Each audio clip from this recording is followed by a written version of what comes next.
નમસ્કાર મિત્રો, આપણે માખી ટ્રેપનો કઈ રીતે ઉપયોગ કરવો ને એ આપણે જોઈ. પહેલાં ખોલવાનું, પછી આની અંદર બે પડીકી નીકળે. છોકરો રાજુભાઈ બતાવો બે પડીકી તોડી નાખો. ના ના તોડવી નથી, એ લીધી છે ને. જ્યાં બેરિક સ્કેચ આ કેસરી કલરની પાઉચ આવે એની અંદર પાવડર નીકળશે.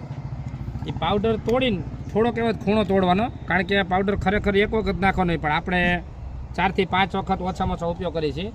એટલે આની અંદર હોય ને ચોથા 5ના ભાગનું અંદાજિત આમાં નાખવાનું નીચેના ડબરામાં, અને નીચેના ડબરામાં નાખીને આને પાછું ખાસ વ્યવસ્થિત પેક કરવાનું, જેથી કરીને હવા ન જાય, તો જેથી કરીને શું થાય કે એની વેલિડિટી પૂરી ન થાય. પછી આની અંદર થોડુંક પાણી નાખવાનું, 100 ml, ટૂંકમાં ડૂબી જાય એટલું એમ પાણી નાખવાનું. પાણી નાખ્યા પછી આ રિંગ પેક કરવાની. ચાલો તો રિંગ પેક કર્યા પછી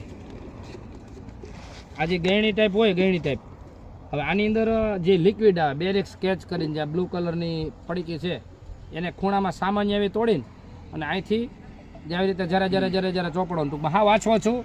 ચોથા 5ના ભાગનો આપણે પડીકીના ચોથા ભાગનો અંદાજિત ઉપયોગ કરવાનો, બહુ ઓછી તોડવાની, જેથી કરીને પાછી પેક કરવા મજા આવે એમ.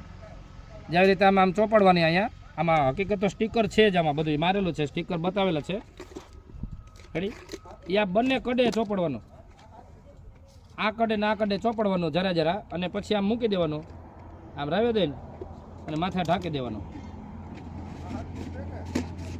અને આવી રીતે આમ રાખવાનું. હવે શું થાય કે આ નીચેનું જે આપણે પાવડર નાખ્યો, પાવડરથી માખી ખેંચાઈને આવશે, એના આકર્ષણથી આવશે, ને અંદર જે આપણે લિક્વિડ આ ગયણી જેવું છે એમાં મૂક્યું, એ અંદર એ લિક્વિડ ખાવા જશે, ખાવા જાય, ગોતી ઉપર ચડશે ને ગયણીમાં ઉપરથી બહાર નીકળશે, અને અંદર પાછી ફસાઈ જાય, પાછી વચ્ચે ન જાય, કારણ કે બાઉન્ડ્રી પર જ હાલતી હોય એમ.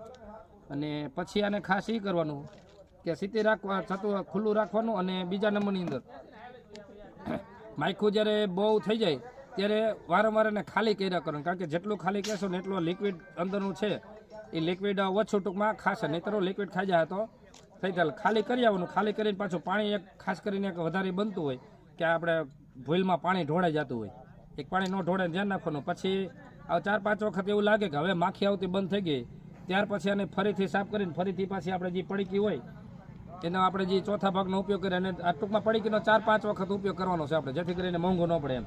પાછો નીચે પાવડર ને ઉપર જે લિક્વિડ ચોપડી છે એ રીતે કરવાનું, જ્યાં એકદમ સફાઈ કરી નાખવાની, જેથી કરીને માખીને સુગંધ આવે.